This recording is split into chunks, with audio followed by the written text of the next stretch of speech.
Alpha Male 2.0 podcast, baby.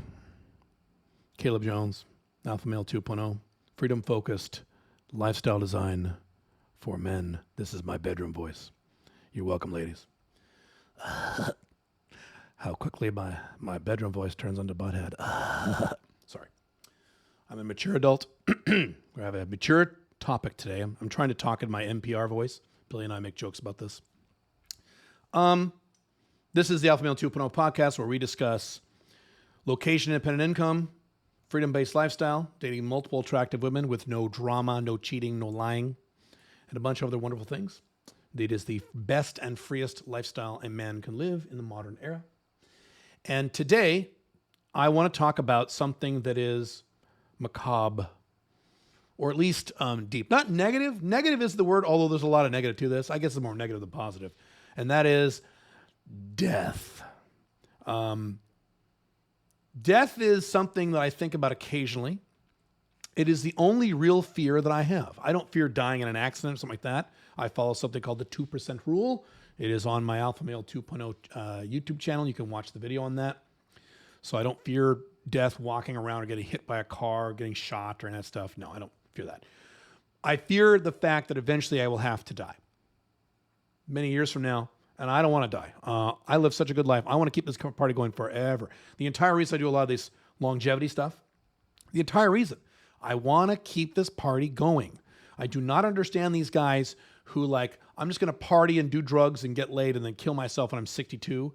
I don't understand that. I guess I understand that, but that's just the opposite worldview for me. I live a great life. I am very happy. I live a life that is beyond my wildest fantasies just a few years ago. And I want to keep this going. Even if my life didn't get any better. Even if my life stayed the same in terms of my woman life, my business life, my income, that just stayed the same forever. Now, that would be frustrating on my income side. I'd be very frustrated about that. But even if it stayed the same, that would be amazing. I'd take it. Okay, great. I'll take that money. Sure. So I don't ever want to die. A few things. A few random pieces to this that have just kind of come into my life. And these are the raw videos. There's no editing. So video and audio. First thing, William Shatner. William Shatner is a huge bastion example of longevity. He's in his early 90s, and you can't tell. He looks old. But in terms of him talking and moving around and just functioning like a normal human being, you cannot tell he's 92. How many 92-year-olds you know who look and behave like William Shatner? Watch him in a video. Watch him in any recent recent interview. He looks perfectly coherent and perfectly normal. He looks a little old, a little chubby, but he's 92. Okay. I've talked about many times how, once you hit age 80, optimizing your physical appearance and optimizing your health really aren't options anymore. You're just going to have to do the best you can. You can do that up to age 79. You can be a ripped six-pack ab alpha male motherfucker into age 79. Look at Schwarzenegger, look at Stallone, those kind of guys. When you hit 80, your body says, all right, I'm done. And you just have to hang on as best you can. Both my parents are in their 80s. I'll talk about it in a second. So he's 92. And I saw him once many years ago at a gathering with Ray Kurzweil. Ray Kurzweil talked about living forever and uploading your brain. And maybe I'll address that in this podcast. That's actually bullshit. Let me address that really quick. Kurzweil's discussed this a little bit. Scott Adams has discussed this. You cannot live forever by copying your brain and putting it on the internet. That means you're just making a copy. You will still die. So does it make me feel better that I can copy my brain someday and put it on the internet? No, not at all. I will still be dead. I want to live. Fuck the copy of my brain. Fuck the copy. I'm talking about me. I want to live. Well, Caleb, what if you could move your consciousness into you can't do that. It's not possible. I'm not a scientist. Okay, I'm not a brain expert. I ain't no Sam Harris. But my analysis and my opinion, I could be wrong. I'm pretty sure right about this. Your consciousness resides in your brain. As soon as your brain is dead, you're done. Your consciousness is gone. You can't take your consciousness out of your brain. This isn't Doctor Who or Star Trek. Can't do that. You could move my brain. I have to address this. I'm a little off topic of this podcast, but that's okay. You can, and I would absolutely do this in the far future if I'm still alive. Take my brain out of my body, throw my body in the trash. I don't care about my body. My brain's what's important. And put it into a robot. that looks like a 37-year-old version of me, and that's the optimal age in terms of physical appearance for a man, in my opinion, age 37. I would not want to look 25. That'd be stupid. I want to look 37. Put it into a robot that looks about 37 years old. That's like, you know, Bionic Man, superhuman. That would be great. I'm all down for that. Even the Ray Kurzweil idea of taking my brain and putting it in a jar and hooking it to the Matrix, and now I'm just living in a computer world the rest of my life. Oh, I'll take that.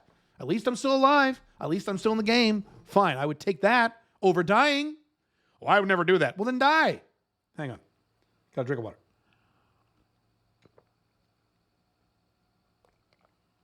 I love all these people, these journalists saying, why would you want to live 500 years?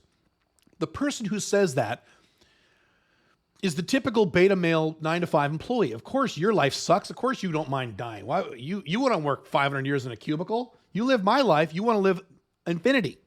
Or at least I want the option when I choose to die. I want to be like the Highlander and have the option when I choose to die. Okay. So anyway, getting back to the original topic. William Shatner was at one of these sessions with Ray Kurzweil, and he was talking about this. He was probably in his 70s at the time, late 70s, saying, yeah, I don't want to die. I don't want to die. Anything I can do to not die, I'm there. I do not want to die. And this is a man much older and much wiser than me, worried about dying. And I saw him in one of these recent interviews where he just looks amazing, fantastic. And he said something really struck me. This is kind of sad. He said, at my age, when you're 92, literally any day can be your last day. They say, you know, every day, any day could be your last. That's actual literal truth when you're 92. No matter how healthy you are, doesn't matter. Any day is the day you go.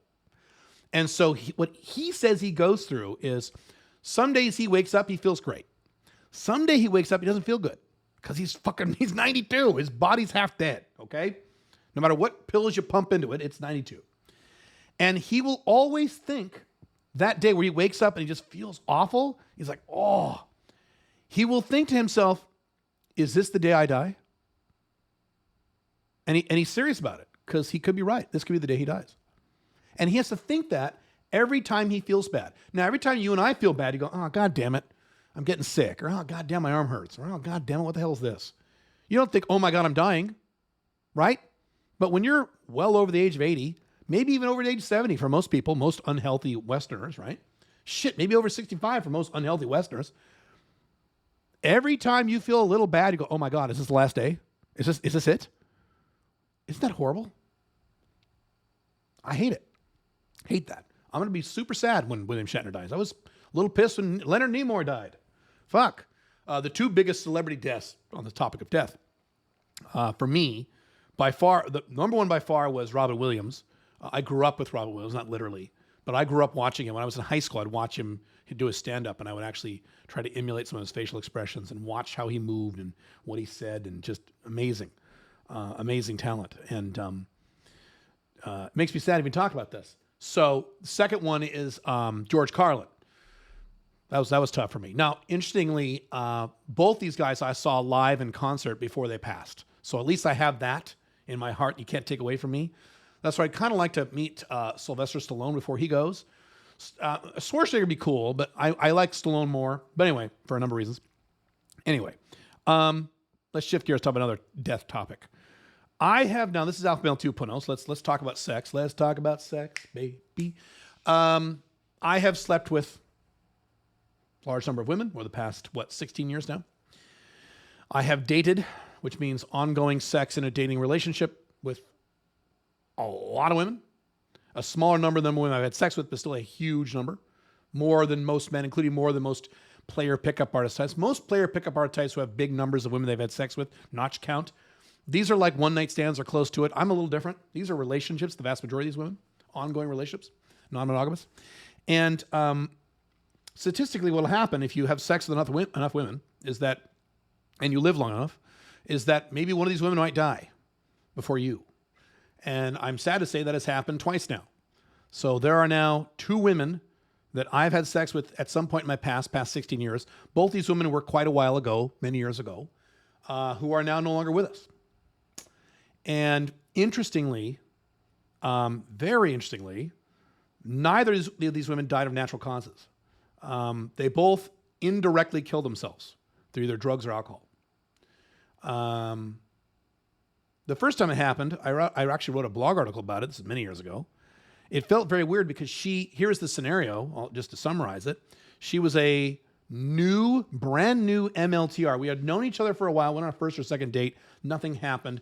But for some reason, we kept in touch. Oh, she also knew one of another MLTR. She just happened to know her.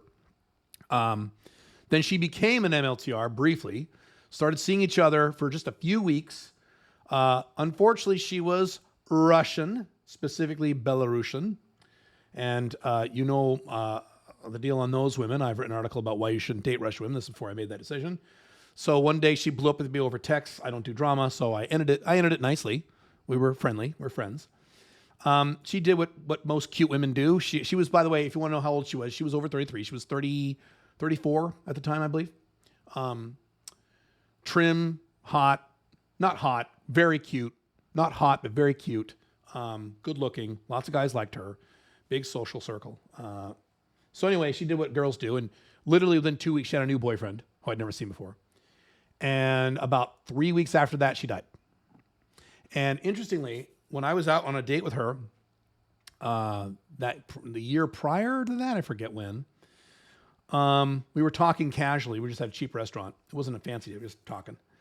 And she was 34. So I said, we were talking about the future. And I said, well, hey, you're 34 or whatever she was, 33, I forget. I said, when you're about 48, da-da-da-da-da. She goes, oh, I won't make it to 48. And she was serious. She wasn't making a joke. I said, what? She says, yeah, I won't make it to 48. I already know. I said, what are you talking about? She goes, well, the doctor's this, the doctor's that, and I have a drinking thing. And she did. I said, well, isn't that your decision? And she just kind of shrugged. She didn't answer the question. It was her decision. This is a woman who, and I didn't find this out till later because she hid it from me.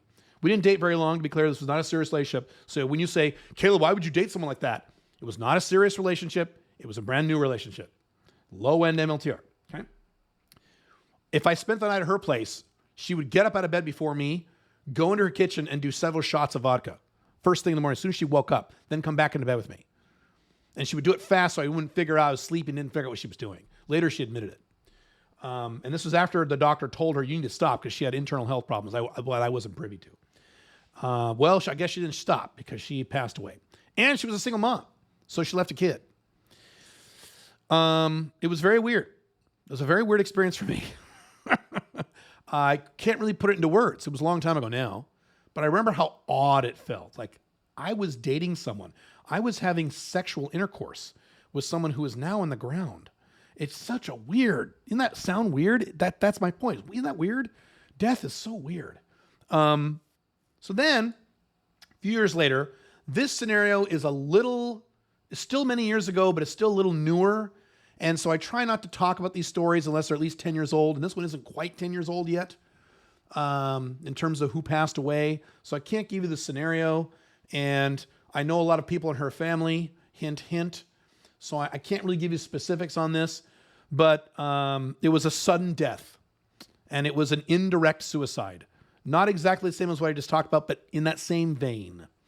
Indirect. It was not purposeful, but it was. It was a suicide. It was an indirect, I guess I should call it accidental suicide. And it was very sad. And it was someone I hadn't talked to in a while, but it's someone I noticed on social media whose behavior was deteriorating. And same deal. This was a woman, when she passed, she was, I want to say mid-40s. Very pretty, very fit, very pretty. I mean, prettier than the first one. And weird again. And so you think about this. Now, this is that you have that one piece of my mind, my experience in terms of death. Here's another piece that really struck me. This was several years ago. I don't remember when, a few years ago. Someone in my high school graduating class died of a heart attack. So this is about when I was about 40. I'm 51 now. I was about 46, I want to say. So this guy's my age, 46. 46, dead of a heart attack. And I'm thinking, this guy's as old as me. And so now there are human beings out in the world as old as me who are dying of heart attacks. That's how old I am now. And so that made me think for like 3 days. Jesus Christ. And I didn't know this guy. I knew of him. It was not a friend of mine, not even an acquaintance, but I saw his picture on Facebook, wherever I saw it, my personal Facebook. And I went, oh yeah, I remember him. Dead. Heart attack of like, this is something an old man would get. I don't know the details. I don't know. But I know he's dead and he's my age. So then you have that.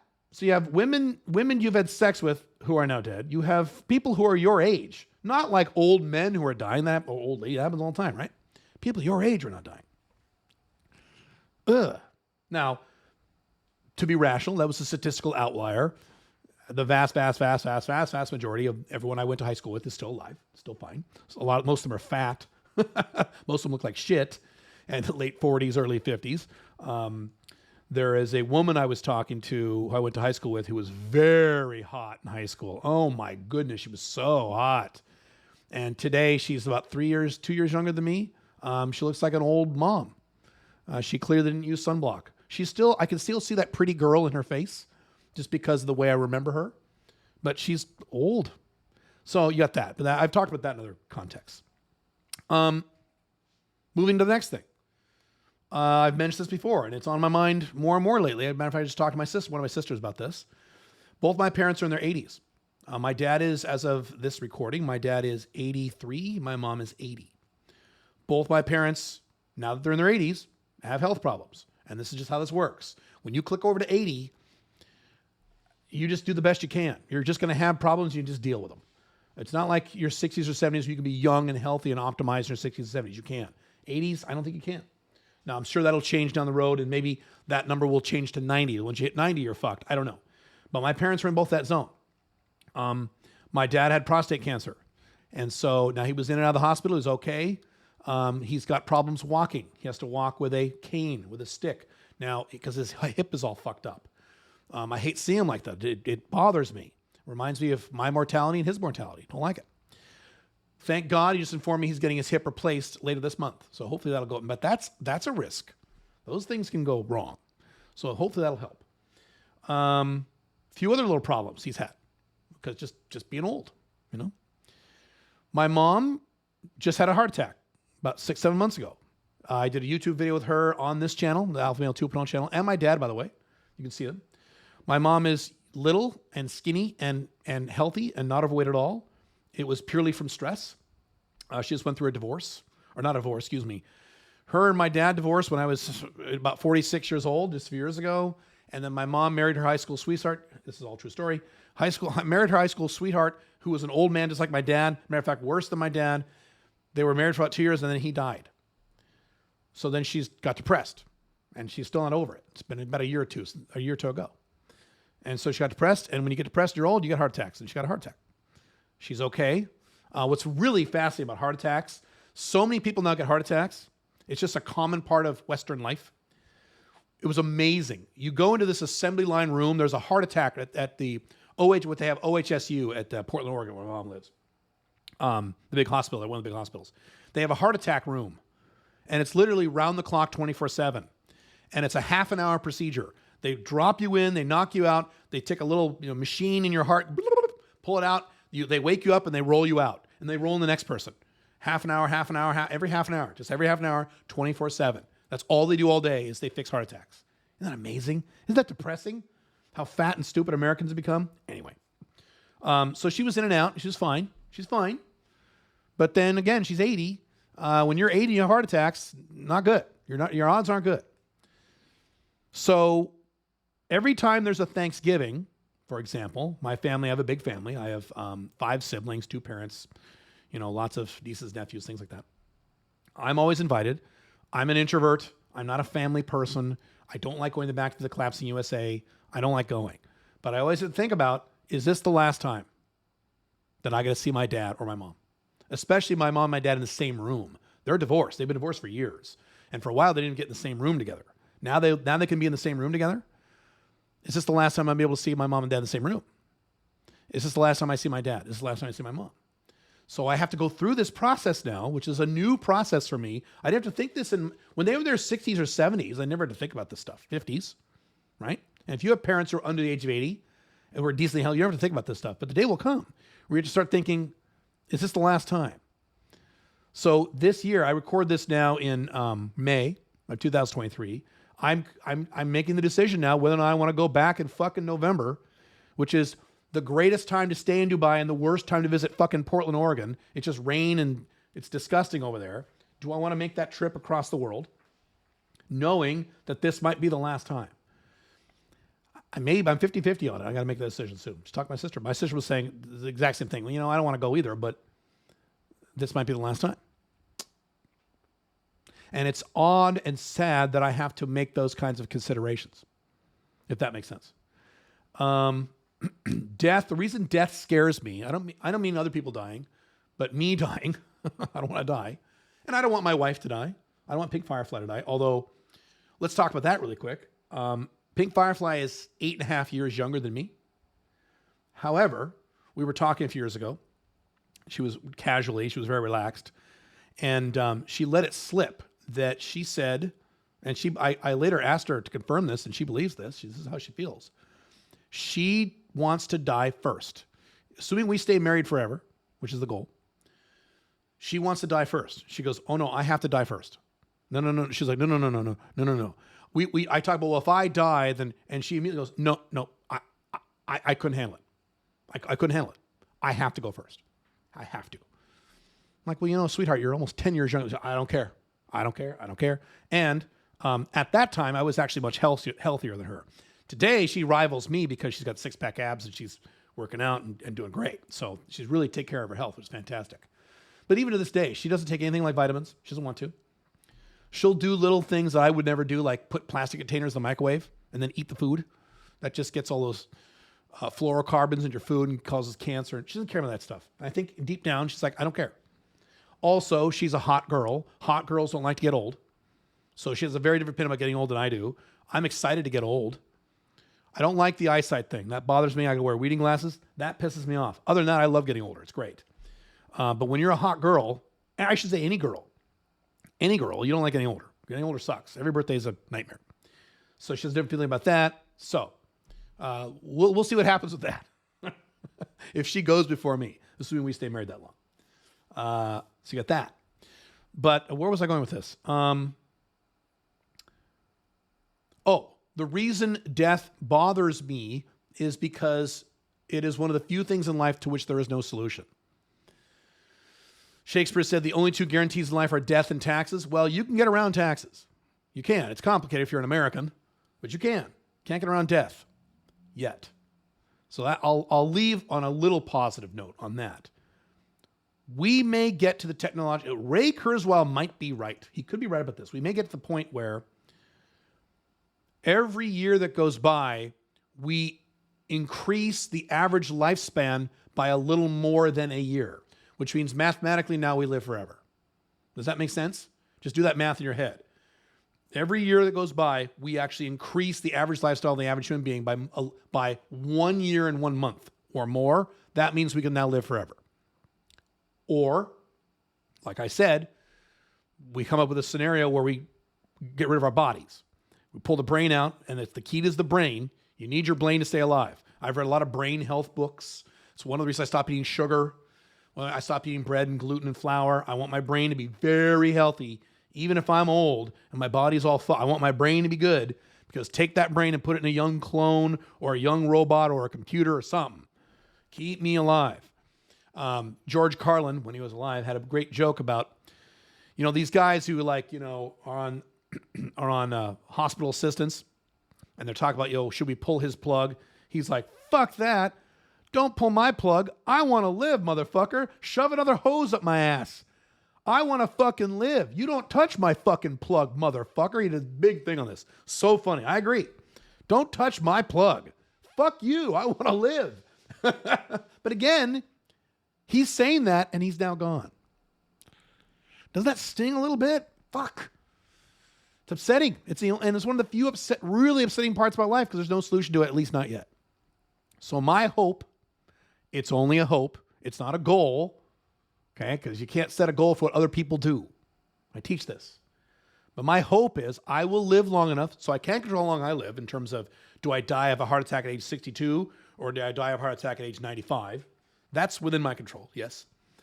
Live long enough where they can invent something. Either they keep extending our lives forever, possible, or they figure out how to manage that brain. Remove the brain, get it out of the body, and clean up the brain cells, and put it in something else. Maybe. The odds are decent. I'm 51. So my life expectancy, average life expectancy right now is 79 years old for the average human, right? But that's for human beings dying now. So if you're young, if you're 25, your life expectancy, average life expectancy, is not 79. It's much larger than that. And so my life is not 79. I'm already 51. You see how this works mathematically? I'll leave you one statistic, then I got to go. This is really interesting. This is something that'll give you a little glimmer of hope. I learned this from Brian Tracy years ago. And I think I'm getting this right. I might get the age off by 1 or 2 years. Yes, the age of life expectancy, average age of life expectancy for human being in the Western world is 79 years, at least for men, I think.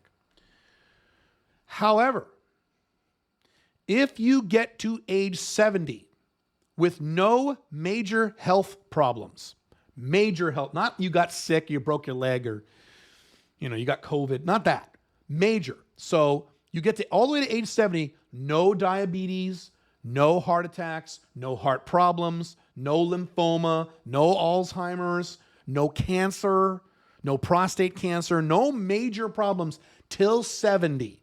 If you haven't before 70, sorry. But if you can hold out to 70 to not have any of those problems, your life expectancy is not 79. It shoots up into the 90s. It shoots up in the mid-90s like William Shatner. I think early 90s. 91, 92. Awesome. Now, what's cool is both my parents fall into that category. They were fine until their 70s. They had no major health problems at all until they hit their 70s. Good for them. So their odds of living into their 90s is pretty good. Well, hopefully. We'll see. So that should be a goal for you. It's certainly a goal for me. If you want to emulate this lifestyle model, we want to live as long as you can. Your goal should be get to age 70. I think the actual age is 71 or 2 or something like that, but let's say 70. Get to age 70 with no major health problems. None. No diabetes. That means you can't be fat. You can't eat pizza every day. You got to fucking exercise. You got to meditate. Sorry. You got to do all the longevity stuff that I do, TRT, vitamins, air quality, water quality. I do all that stuff, okay? You do that stuff, odds are overwhelming I'm going to get to past 70 with no major health problems. If I have some kind of major health problem before 70, it'll be some weird genetic thing I had no control over. But the odds of that are pretty low. They're well below, according to Ray Kurzweil, well below 20%, assuming you have genetic predispositions for things, and I don't, as far as I know. The last thing I'm going to do is the last box I have to check. I'm going to try and do that this year, maybe next year. I got to go in for a colonoscopy. Yay, that'll be fun. Can't wait. Shove a hose up my ass. Great. Colonoscopy, and they go through your colon, and they look for polyps. And if they find them, they just pop them off. And that way you won't die of colon cancer, which is how Chadwick Boseman died. It's also how one of my grandfathers died. So I have it in my family, at least somewhat. And it's the grandfather on my mom's side of the family, which is the side of family I physically take after. So I got to do this. I probably should have done this a few years ago. I just been putting it off to tonight. You got to drink a bunch of shit, and it's awful. But I'll do it, and I'll let you know. I'll do a video about our podcast, my experience, and see if they actually find any polyps in it. That'll be interesting, because if they do, that means I just saved my own life. So I got to do that. So that's one of the last things I got to check box in terms of things I'm not doing. So that's it. I wish I had a better topic for you, but this is just on my mind, and it continues to be on my mind as everyone gets older and as I get older and things like that. And so maybe we'll all live forever. Who knows? All right. See you next podcast or video. Bye.